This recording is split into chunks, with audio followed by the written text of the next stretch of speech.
आप साल भर पढ़ाई करते हो, फिर एग्ज़ाम आती है, लेकिन एग्ज़ाम के दौरान कैसे पढ़ाई करनी चाहिए, इसके पीछे भी एक साइंस है। तो आइए आज इस वीडियो में देखते हैं कि एग्ज़ाम में अच्छे मार्क्स स्कोर करने के लिए एग्ज़ाम के दौरान स्कॉलर स्टूडेंट्स कैसे पढ़ाई करते हैं। अगर आप 87% से नीचे हो और आपको 95% से ज़्यादा मार्क्स चाहिए तो डेफिनेटली ये वीडियो आपके काम आएगा। और अगर आप 87 से ज़्यादा हो तो अगर आपको अन्य स्कॉलर स्टूडेंट्स के कंपटीशन से आगे जाना है तो या आपको 96% से ज़्यादा मार्क्स लाने हैं तो ये वीडियो डेफिनेटली आपकी बहुत बहुत मदद करेगा। किसी भी सब्जेक्ट में अच्छे मार्क्स लाने हैं तो उस सब्जेक्ट को और टाइम पीरियड को पहले 4 हिस्सों में हम डिवाइड करते हैं, हमें डिवाइड करना होगा। आपके पढ़ाई का पहला दिन और यहाँ पे आता है आपके पेपर का पहला दिन।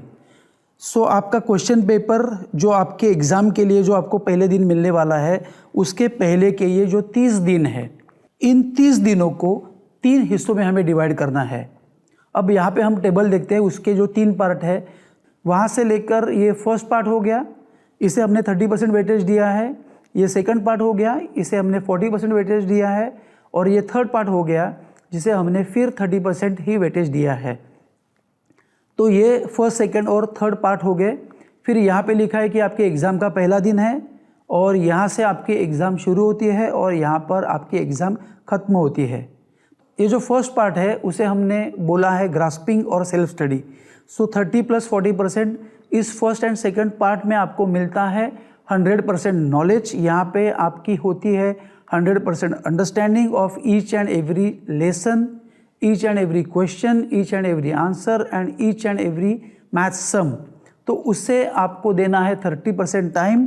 सो second part is revision and that is revision for 100% accuracy. इसके लिए आपको 40% टाइम देना है। फिर इसके बाद आता है थर्ड जो पार्ट है that is for paper practice for excellence and skill development. इसे आपको 30% टाइम देना है।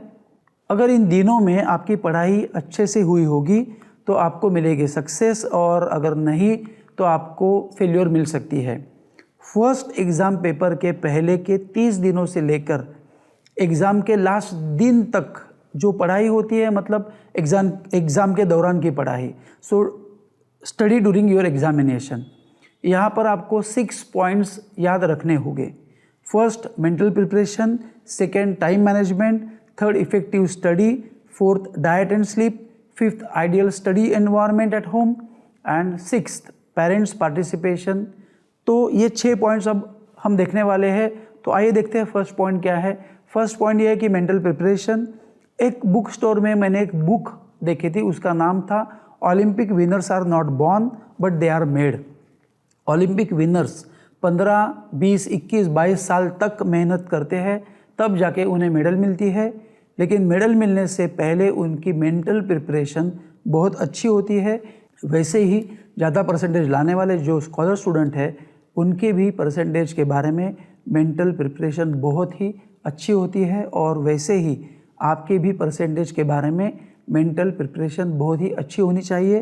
फिर उसके बाद आपकी स्ट्रॉन्ग एक्शन, मतलब आपकी स्ट्रॉन्ग ज़्यादा पढ़ाई होनी आवश्यक है। सेकेंड पॉइंट है टाइम मैनेजमेंट।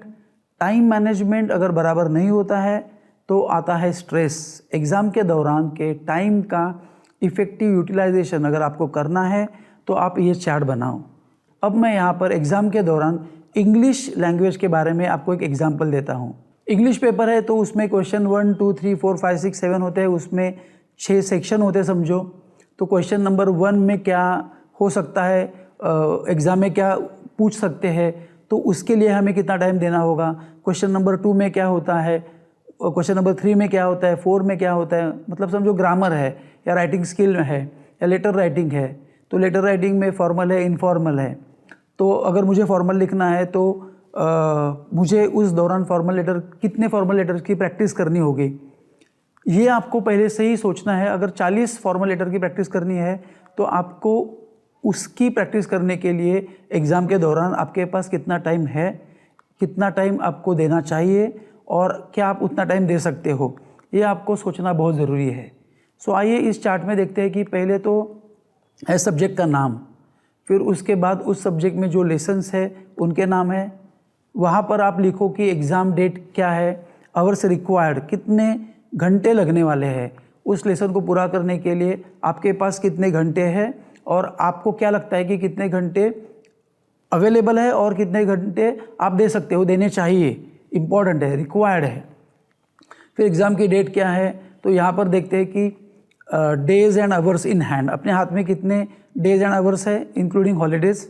सो इसका मतलब ये है कि अगर फ्राइडे को आपका पेपर ख़त्म होता है तो फ्राइडे 2 बजे अगर आप घर पे आते हो तो फ्राइडे 2 बजे से बाद फ्राइडे के कितने आवर्स है।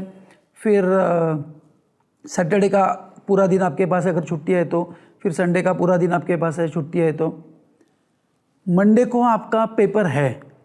तो इन दिनों में फ्राइडे एग्ज़ाम के बाद आपको कितने घंटे सोना है, कितने घंटों में आपको खाना है, कितने आवर्स में आपको नहाना है, या थोड़ा सा आपको टाइम पास भी करना है तो वो उसके लिए कितने आवर्स है। तो ये सब आवर्स आप कैलकुलेट कर सकते हो। इसमें से ये आपको पता चलेगा कि आपके पास पढ़ाई के लिए कितने आवर्स है। और यहाँ पर जो देख सकते हो कि यहाँ पर इतने लेसन्स है। इन सब लेसन्स को पूरा करने के लिए आपके पास इतने आवर्स है। फिर वो सब आवर्स जो पढ़ाई के लिए है आपके पास, वो सब उसके लिए ही दे दो, या आप दूसरे किसी पढ़ाई के लिए, दूसरे सब्जेक्ट के लिए नहीं देने वाले हो तो मत दो, तो आपको उसी सब्जेक्ट के लिए देना है। तो अब आपको समझ में आएगा कि हर लेसन के लिए आपके पास कितने आवर्स है। तो यहाँ पे हमने 2 पॉइंट देखे हैं, mental preparation and time management. अब देखते हैं थर्ड पॉइंट, और वो है इफ़ेक्टिव स्टडी। यहाँ पर आपके नोट्स में लिखे गए आंसर्स, उनके शॉर्ट फॉर्म, पॉइंट वाइज, इन पर आप कॉन्संट्रेट करो। मेरा ये कहना है कि एग्ज़ाम के दौरान कि ये जो दिन है, इन दिनों में आप पूरी अंडरस्टैंडिंग से आना, मतलब पूरे साल में आपने जो भी पढ़ा है वो अंडरस्टैंड हुआ है, ऐसे मैंने अज्यूम किया है, तो वो अंडरस्टैंडिंग से आना। इन दिनों में आपके डाउट्स क्लियर हुए हैं, ऐसा मैं अज्यूम करता हूँ, तो इतना पहले से ही पढ़ो। और अगर डाउट्स है तो पेरेंट्स से बोलो, और मेरी पेरेंट्स से ये रिक्वेस्ट है कि आप किसी को अरेंज करो जो उसके डाउट्स वही के वही सॉल्व करे। इन दिनों में हर एक लेसन की रिवीजन करते समय आंसर्स जोर से बोल सकते हो। कम समय में अगर ज़्यादा आपको पढ़ाई करनी है तो आप हमारे होम रिवाइज के ई लर्निंग का भी डेफिनेटली यूज़ कर सकते हो। इन दिनों जिन लेसन्स को ज़्यादा मार्क्स है उनकी पढ़ाई ज़्यादा करो। हर एक सब्जेक्ट में जो चैप्टर्स होते हैं उसको वेटेज ज़्यादा दिया जाता है या किसी को कम होता है, तो ज़्यादा वेटेज वाले जो चैप्टर्स है उसकी पढ़ाई ज़्यादा करो।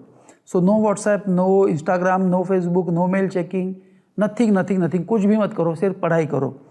फिर फोर्थ पॉइंट आता है डाइट एंड स्लीप। मैं तो यहाँ इतना ही कहूँगा कि ना ज़्यादा खाओ ना कम खाओ, जितना खाने से आपको एनर्जी मिलेगी, आप एनर्जेटिक रहोगे, उतना ही खाओ, लेकिन घर का खाना खाओ।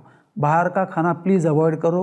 इन दिनों में प्रॉपर नींद होनी चाहिए, नहीं तो आप एग्ज़ाम के दौरान बीमार पड़ सकते हो। इन दिनों के लिए पढ़ाई अधूरी ना हो तो अच्छा है, मतलब आप पहले से ही पढ़कर इन दिनों के लिए तैयार रहो। 7 to 8 आवर्स की नींद आप तभी ले सकते हो जब भी आपकी पहले ही पढ़ाई अच्छी तरह से पूरी हुई है। तो 7 to 8 आवर्स की आप नींद ले लो। फिर देखते हैं 5th point, ideal study environment. घर वालों को मेरा यही कहना है कि आप ज़ोर से टीवी ना लगाएं, आप स्टूडेंट को डिस्ट्रैक्शन होने वाली कोई भी एक्टिविटी ना करो, और उसकी पढ़ाई की जगह क्लीन होनी चाहिए। Point number 6, parents participation. अगर आप एज अ पेरेंट कोई सब्जेक्ट पढ़ाते हो तो आपका उन दिनों में उसके साथ वहाँ पर अवेलेबल होना ज़रूरी है। आपके बच्चों को मॉरल सपोर्ट देने के लिए पेरेंट्स को घर पर ही रहना है। इस दौरान आप फंक्शंस या टूर अवॉइड करो। उन दिनों में ऐसा होता है कि जब मम्मी पापा क्वेश्चन पूछ रहे होते हैं और आपके बच्चे जो आंसर देते हैं तो उन्हें वो काफ़ी अच्छा लगता है कि पेरेंट्स की इन्वॉल्वमेंट बहुत है। इसका मतलब यह है कि तब उन दिनों में आपकी पढ़ाई में active involvement as a parents आपकी होनी बहुत ज़रूरी है। बहुत से स्टूडेंट्स को पेरेंट्स मेरे लिए घर पर है, यही फीलिंग उनके लिए काफ़ी होती है। तो आपने इस वीडियो से जो भी सीखा है वो उसे एक बार रिवाइज करो, आपके घर में डिस्कस करो, और आप कैसे इम्प्लीमेंट करने वाले हो उसके लिए एक एक्शन प्लान बनाओ। अगर आपको कुछ भी डाउट है तो आप हमें 8080972972 इस नंबर पर कॉल कर सकते हो। अगर आपको ये वीडियो पसंद आया है तो आप आपके दोस्तों को शेयर करो। अच्छी तरह से पढ़ाई करो, अच्छे मार्क्स लाओ, अपना अच्छा करियर करो, and I wish you all the best. Bye bye, take care.